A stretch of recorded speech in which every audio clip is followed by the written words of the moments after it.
بسم اللہ الرحمن الرحیم حامدا و مصلیا۔ یہ میرے لیے بڑی سعادت و خوشبختی کی بات ہے کہ اپنی مادر علمی میں مجھے بحیثیت حکم شرکت کا موقع دیا گیا۔ میں اللہ رب العزت کا شکریہ ادا کرتا ہوں کہ اللہ رب العزت نے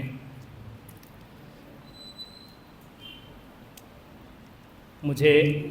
یہ عظیم موقع عنایت فرمایا۔ اس کے بعد تمام اساتذہ اکرام کا صمیم قلب کے ساتھ شکر گزار ہوں کہ ناتجربہ کاری اور کم علمی کے باوجود انہوں نے اپنی چشم عنایت سے مجھے اس قابل سمجھا کہ میں یہ عظیم ذمہ داری کو ادا کروں۔ عزیز طلبہ،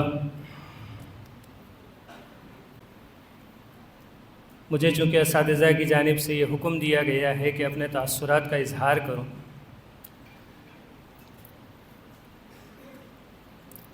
حکم کی تعمیل میں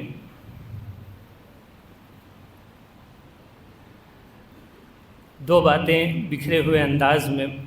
1-2 منٹ کے اندر آپ سے عرض کرنے کی جسارت کر رہا ہوں۔ پہلی بات بحیثیت حکم آپ سب سے یہ عرض کرنا چاہتا ہوں کہ جتنے طلباء نے مختلف موضوعات پر آج اپنی تقریریں پیش کی ہیں، سب کی تقریریں سن کر بہت خوشی ہوئی اور بہت کچھ سیکھنے کا بھی موقع ملا، اور جتنے طلباء نے تقریر کی ہے وہ سب کامیاب ہیں اور قابل مبارکباد ہیں۔ پوزیشن لانا، اول دوم آنا، یہ ایک اتفاقی چیز ہے۔ شکست و فتح تو میاں ایک اتفاق ہے، لیکن مگر دل ناتوا نے محنت خوب کی۔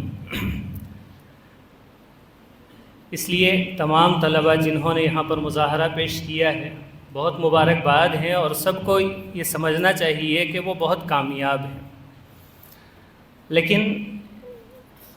اس کے ساتھ ایک بات یہ عرض کرنا چاہتا ہوں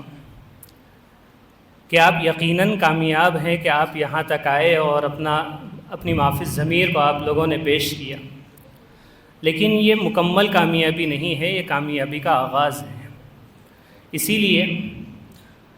اسی پر قناعت نہیں کرنا چاہیے۔ قناعت نہ کر عالم رنگ و بو پر، چمن اور بھی آشیاں اور بھی ہے، تو شاہی ہے پرواز ہے کام تیرا، تیرے سامنے آسماں اور بھی ہے۔ جن لوگوں نے کوششیں کی ہیں وہ یہیں تک اپنے آپ کو محدود نہ رکھیں، بلکہ اس کے آگے بھی ایک میدان ہے، اور وہ میدان اصل میدان ہے، کامیابی کا آغاز یہاں سے ہوا ہے، اور اصل میدان کے لیے محنت اور جد و جہد کو اپنا نصب العین بنا لیں۔ تقاریر میں نے سنی، یہاں پر جتنے طلباء نے تقریریں کی ہیں، چونکہ مسابقوں کے اندر عموماً حفظ کر کے یاد کر کے تقریریں کی جاتی ہیں، آگے جو ہمارے سامنے میدان ہے اس میں لوگوں کے حساب سے، عوام کے حساب سے اور سامعین کو مد نظر رکھتے ہوئے بات کرنا ہوتا ہے۔ اس سلسلے میں ایک بات جو اساتذہ سے میں نے سنی ہے اور اس کو سبق کے انداز میں آپ سب کے سامنے دہراتا ہوں کہ عوام کے سامنے جب تقریر کرنے کا موقع آئے گا تو اس میں سب سے بڑی اہم چیز اور سب سے بڑی ضرورت ہوتی ہے خود اعتمادی کی، اور وہ خود اعتمادی پیدا ہوتی ہے گہرے مطالعے کے ذریعے سے۔ جتنا گہرا مطالعہ ہوگا اتنی زیادہ خود اعتمادی اپنے اندر پیدا ہوگی۔ تقریر کے لیے جو چیزیں ضروری ہوتی ہے، قرآنی آیات، احادیث نبویہ، اشعار وغیرہ، یہ ساری چیزیں آپ کو مطالعے کی گہرائی کے ذریعے سے اس پر مہارت حاصل ہوتی ہے۔ جب خوب گہرا مطالعہ ہوگا تو اس کے ذریعے سے جب آپ بات بولیں گے تو اس میں آپ کا بھی فائدہ ہوگا اور سننے والے شوق سے سنیں گے۔ حضرت مولانا سلیم اللہ خان صاحب پڑوس ملک کے بڑے عالم دین ہیں، ان کا مقولہ میں نے کہیں پڑھا، ذمہ داری کے ساتھ اگر آپ بات کریں گے تو آپ کی بات ذمہ دار لوگ سنیں گے اور ذمہ دار بن کر سنیں گے۔ مفتی مولانا نوال الرحمن صاحب کا میں نے کہیں پر مقولہ پڑھا، انہوں نے کہا کہ اگر تم پیو گے تو پلا سکو گے، یعنی اپنے آپ کو جس بات پر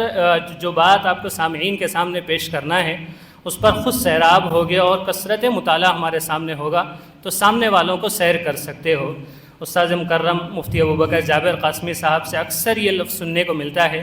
تھک کر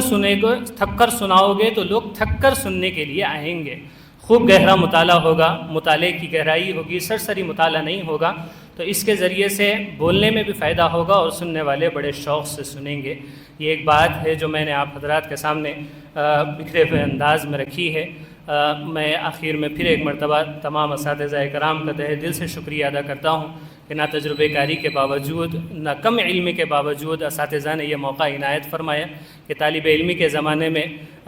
جس چیز کی ہمت نہیں ہو سکی، اساتذہ کی چشم عنایت سے آج یہاں پر اساتذہ نے کھڑا کر دیا۔ اللہ تبارک و تعالی تمام اساتذہ کو جزائے خیر عطا فرمائے، ان کا سایہ دائر ہم پر قائم رکھے۔ جو باتیں میں نے کہی ہے ٹوٹی پھوٹی انداز میں، اساتذہ سے امید ہے کہ سبق سنانے کے اندر کوئی کوتاہی اور غلطی ہو گئی ہو تو جس طریقے